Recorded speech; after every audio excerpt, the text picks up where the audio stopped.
professor at UCLA, Los Angeles, and I work with scientists. I direct the Art Science Center.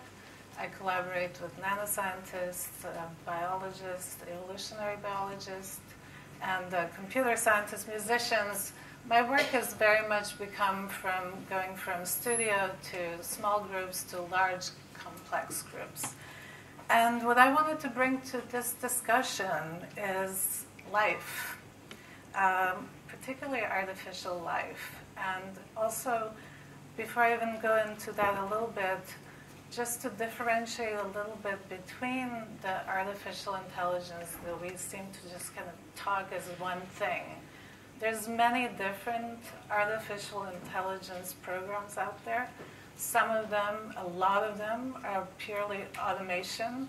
So they're actually quite welcome because they automate a lot of tasks that actually are very exhausting to us. A calculator does the work. It doesn't mean that it's intelligent. So this idea of intelligence and of machines that actually can take in human qualities is another type of AI. So these two things should be differentiated and discussed. And then there's artificial life, which also gets brought into as a kind of separate category. There's two types. One is actually asking, what is life?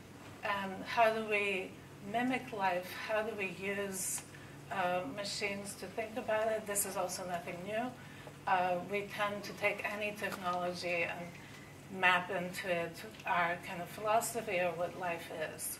And then there's the Chris Langton's idea of life, where it's simulation, but this is actually pretty reductionist. So what we're looking at actually is reductionist models rather than holistic models, and they all get wrapped into AI.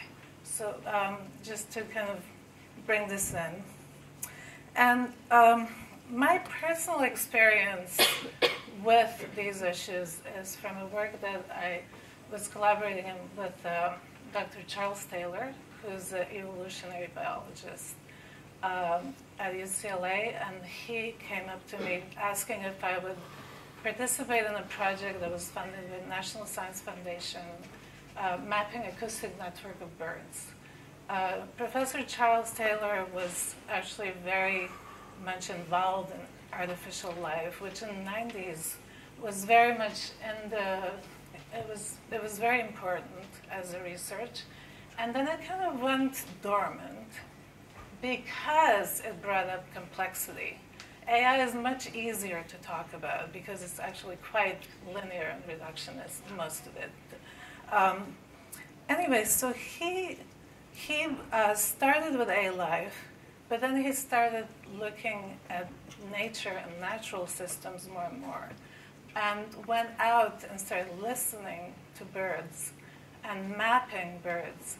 And this became super interesting to me because my work was going more and more into looking into the consciousness of the other, not only machine, but animals in particular. And birds are the most other consciousness that we can think about. So how do we get out of the Anthropocene and really think about us as part of this complex ecology? And how can we use these artificial systems to help us in that? Because we took billions of years to evolve, and we're letting machines that we created map us. So we really have to think about our own intelligence. And then the last thing I wanted to bring into this discussion is the confusion of intelligence and consciousness. These are two different things. And consciousness is pervasive. We don't know what it is. Actually, we don't even know what life is. We don't really have a definition. So to think of it in a more kind of holistic way is why artists are important in this discussion. And I look forward to it. Thank you.